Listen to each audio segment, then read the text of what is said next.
Oopsie, oopsie. Yeah, I can see you, Jim, and I can also hear you.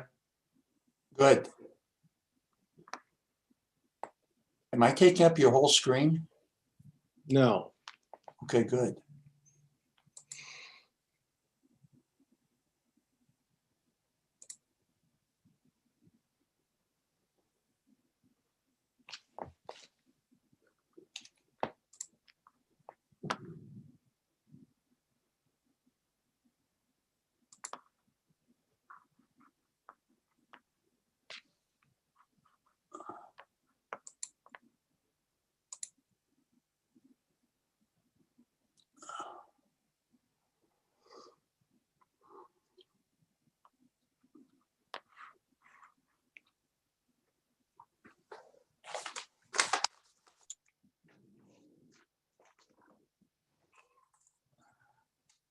Hey, Jim, you might want to go on mute.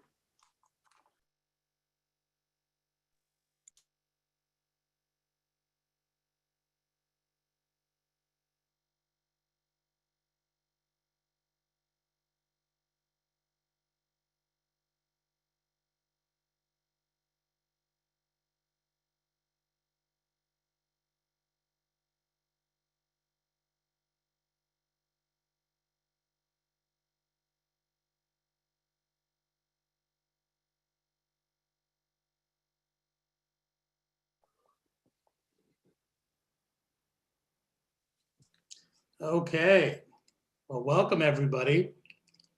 Thanks for joining us. I think that we've got a good number of folks in here so far, and we will be recording, so some of your additional colleagues can view the process. Rick, why don't you kick things off here? All right. Hey, thanks, Adam. And good afternoon, and thank you all for joining us. I'm Rick Weiland. I'm one of the co-founders of Dakotans for Health. I wanted to start out just by giving you a little bit of history because I think it's important and could provide some context to our discussion today. South Dakota's had a long history of allowing citizen-led efforts to petition their government and drive public policy. In fact, South Dakota was the first in the nation, dating back to 1898, to constitutionally guarantee the right of its citizens to circulate petitions, collect signatures, to address matters of concern that they felt that their elected representatives were failing to address. Unfortunately, South Dakota also has a more recent history of its elected officials disregarding the will of the voters and simply ignoring our state motto, under God, the people rule. Recent examples include the 2014 approved minimum wage increase that passed with 55%, but was amended by the legislature to exclude young adults. Fortunately, that action was referred back to the people of South Dakota in 2016 by the citizen-led effort, and it was rejected by the voters by an overwhelming 71% of the vote. South Dakotans have also approved an anti-corruption and campaign finance reform measure, IM-22, back in 2016 by a simple majority. Unfortunately, the legislature declared a state of emergency and repealed IM-22. And because of their emergency declaration, the citizens of South Dakota were not allowed to refer their repeal of IM-22 back to the voters, and IM-22 did not become a law. More recently, we have seen another attempt by the state to ignore the will of the voters regarding the recently approved measures to legalize medical and recreational cannabis. Both court challenges by the state and by the legislature have called into question whether either medical marijuana, which was dubbed IM-26, which passed with 70% of the voters last November, and recreational marijuana, Amendment A, which passed with 54% of the voters. Questions are, will they either of them ever see the light of day? Which brings us to today's press conference. Dakotans for Health was approved by the South Dakota Secretary of State to circulate a citizen-led initiated constitutional amendment to expand Medicaid back last November. If passed by the voters in November of 2022, over 40,000 low-income working South Dakotans could be eligible for Medicaid insurance. The nonpartisan South Dakota Legislative Research Council estimates that the federal government would contribute close to $300 million each and every year to support expansion. At 90% of the cost to cover 42,500 people in the state would be required to provide an additional 10%, estimated to cost up to $10 million a year. If you do the math, it's about a 15-to-1 return for South Dakota taxpayers. Passing Medicaid expansion, in our opinion, would help to shore up our ailing rural healthcare systems, help hospitals with uncompensated care and growing COVID costs, assist small businesses, and provide health insurance to the low-income, hardworking people of our state who are frankly just struggling to pay their rent and put food on the table. Now, the South Dakota legislature earlier this month passed a House Joint Resolution entitled 5003. It's a constitutional amendment that would be on the June 2022 primary ballot. And if it's passed by a simple majority, would require our citizen-led Medicaid reform amendment to pass by a supermajority of 60% in the November 2022 general election. Now, we all know, living here in South Dakota, that the voter participation for primary elections is usually low, very low. In fact, in 2018, the primary voter turnout was around 24%. And in last year's presidential election, the primary turnout in 2020, last June, was upwards of maybe 34%. So we've got a third of the voters participating in 2020 in a presidential cycle, and about a quarter of the voters participating in 2018 in the primary election. So this just appears to us to be another assault by a one-party dominated state legislature with no checks and balances to further thwart the will of the voters and it intentionally stop a grassroots effort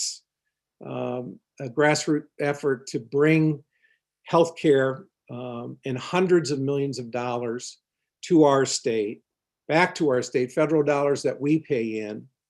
And we think it's wrong. It's unfortunate. So on March 12th, we submitted a petition referendum requesting that the South Dakota Secretary of State approve our referendum to refer HJR 5003, but we were denied.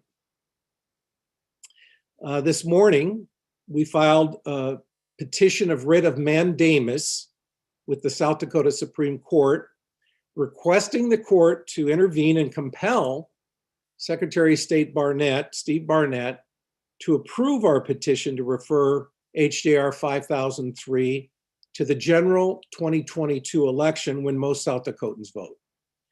Now the clock is ticking. South Dakota law stipulates that our referral needs to collect 16,961 valid signatures and that they need to be delivered to the Secretary of State's office by June 28th this year. Within the last, we've got about 100 days by 5 p.m. So with less than 100 days, we've are hoping that the Supreme Court will weigh in as soon as possible.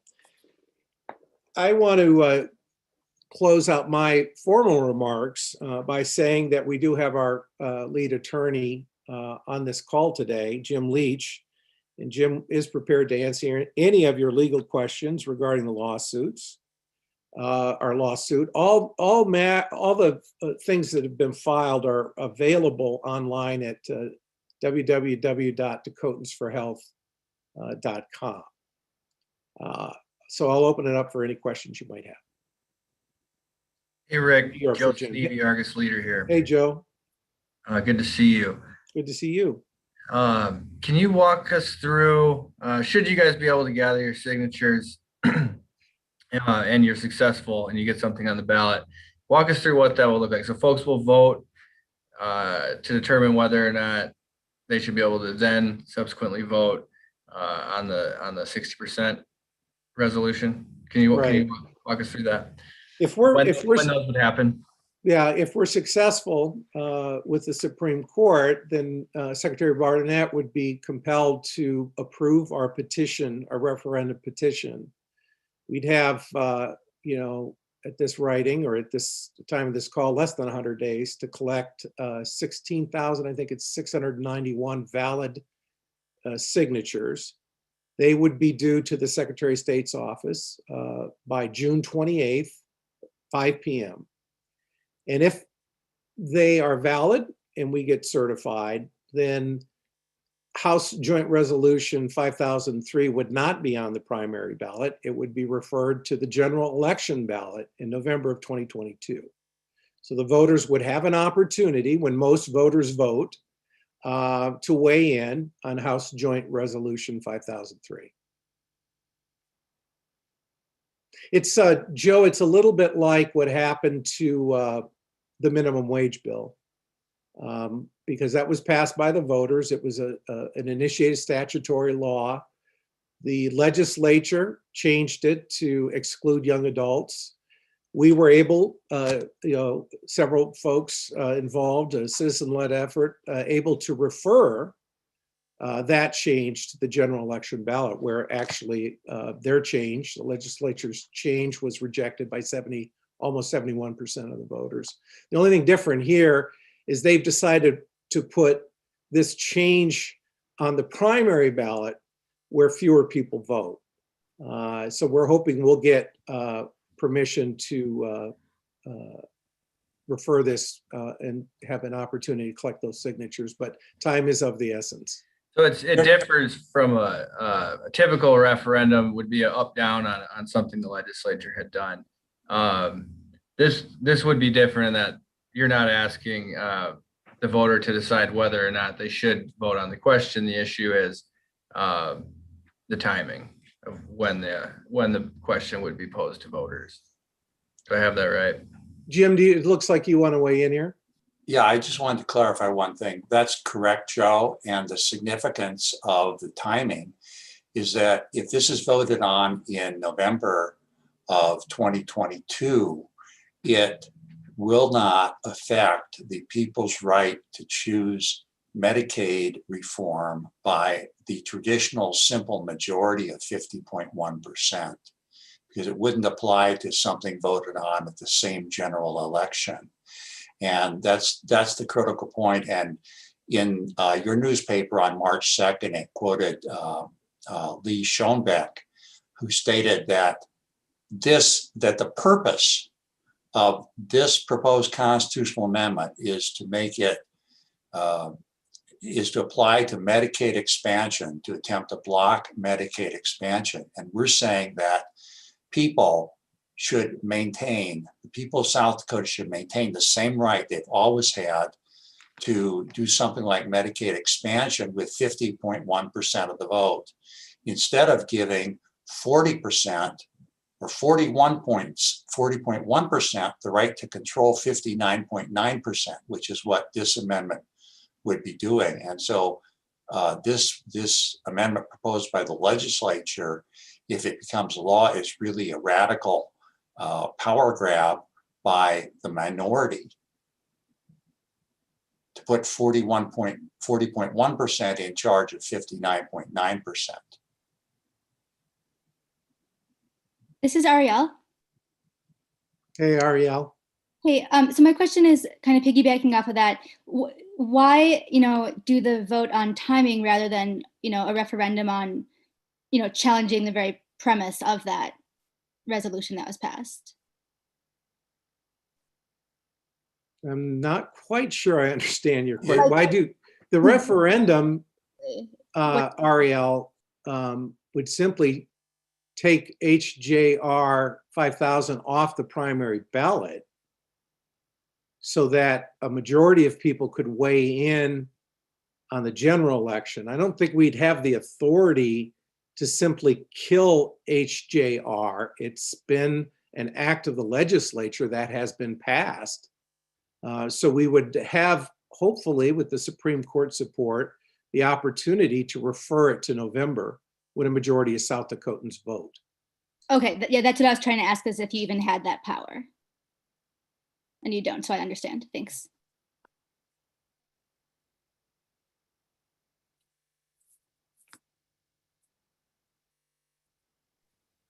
I guess I'll jump in here again.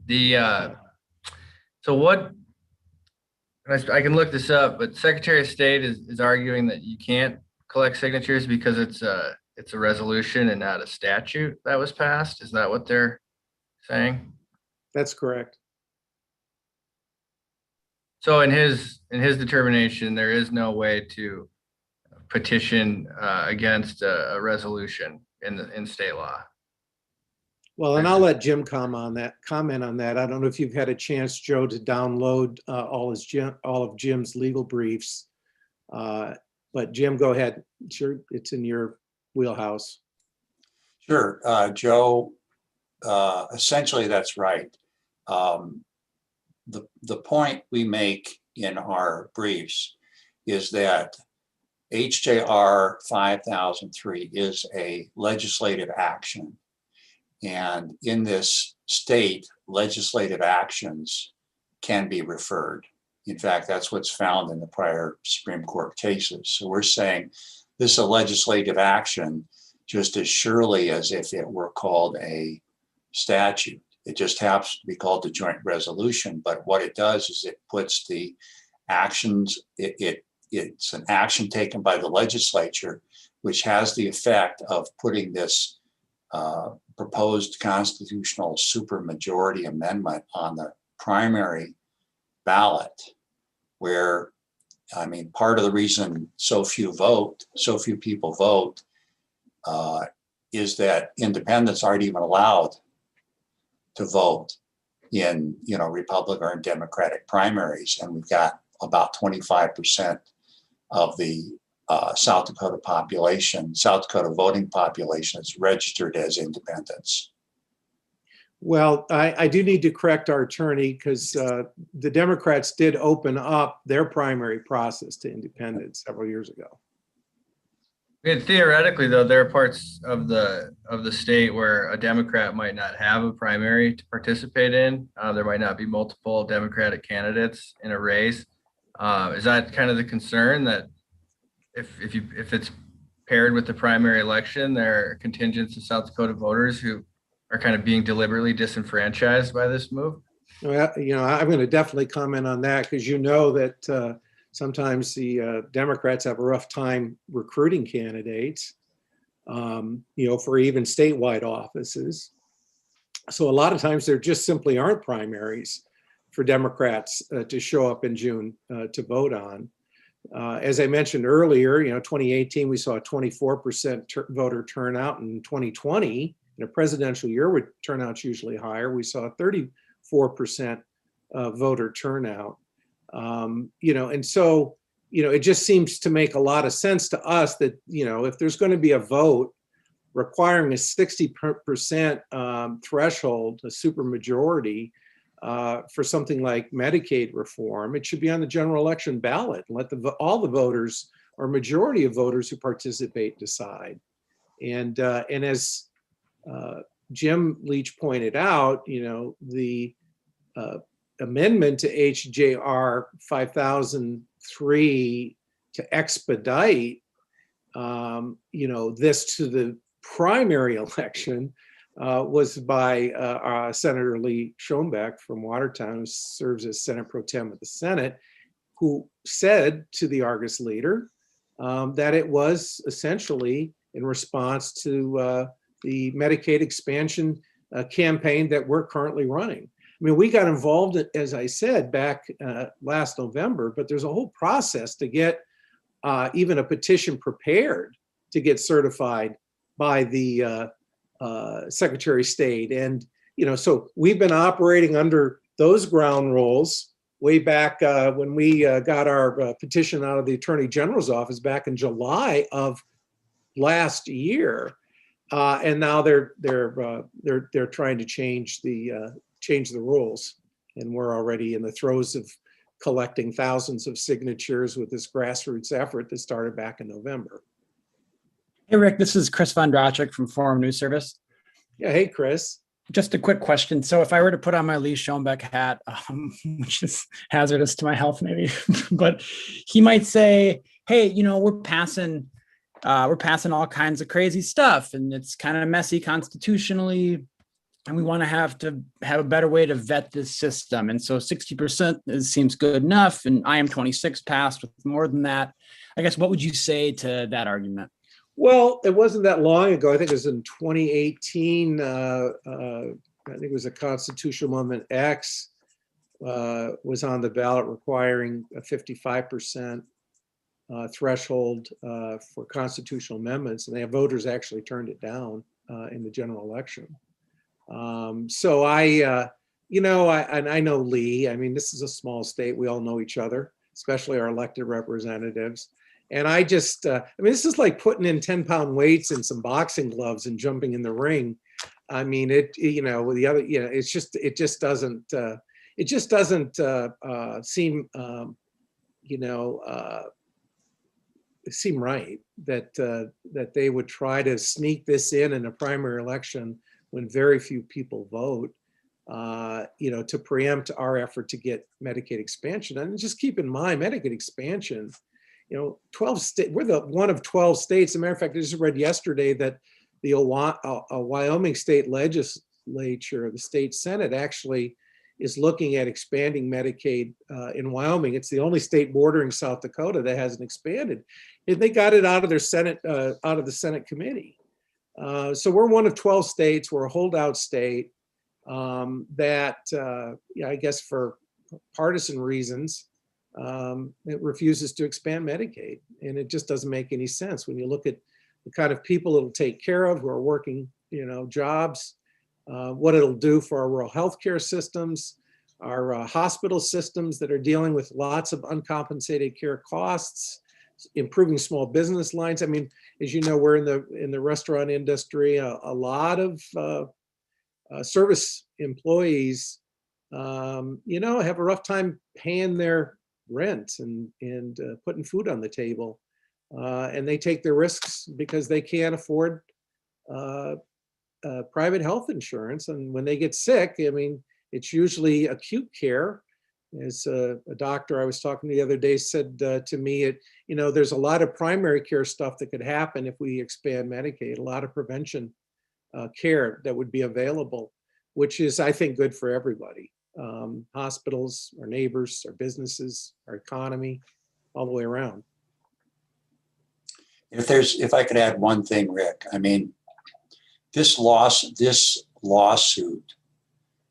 it arises from the whole Medicaid reform controversy, but the essence of this lawsuit doesn't ask the voters won't lead to the voters doing anything specific about Medicaid reform. The essence of this lawsuit is to say that the vote on the Republicans' proposed supermajority should occur in the general election.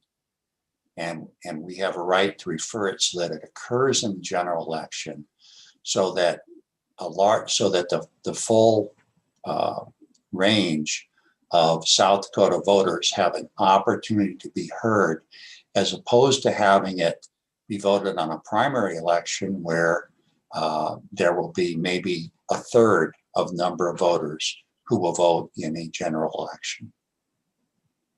So let the people be heard, but don't try to just make this decision of a third of registered voters when it's going to affect everybody that's passed. You know, Chris, and again, I just emphasize, you know, I mean, Joe's paper points out that this was really done, you know, in response to our Medicaid expansion effort right now to make it more difficult for Medicaid expansion to pass on that November ballot. But as Jim pointed out too, which I think is good, you know, to reiterate, if we're successful in being able to circulate our referendum, collect enough signatures, then the voters can decide in that January or that November election whether or not they want to increase that to this this effort to a supermajority, but it won't affect Medicaid expansion. You know, because Medicaid expansion would only be required to pass with a simple majority. And one more fact is that it's interesting that in the state Senate, which is controlled 32-3 by Republicans, this amendment, which put it on the primary ballot, moved it from the general to the primary, only passed by 18-17. So it was highly controversial even among Republicans in the Senate. Or to state it a different way, there were nearly half of the Republicans in the Senate who were opposed to doing this.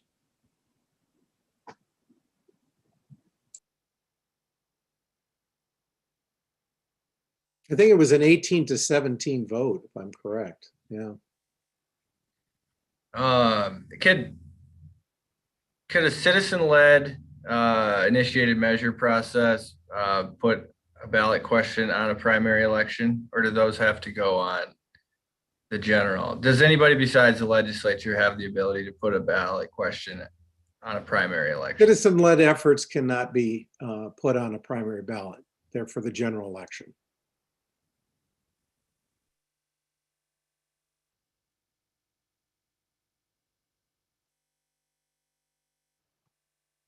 I see Seth Tupper's out there and Jerry Oster. Come on, guys. You must have a few questions, Jerry.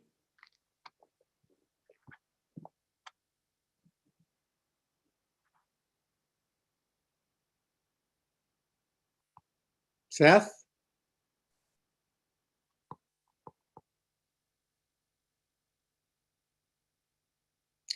Okay, well, I'm going to encourage you, if you haven't already, to download, go to DakotonsForHealth.com. It's Dakotans, the number 4, health.com.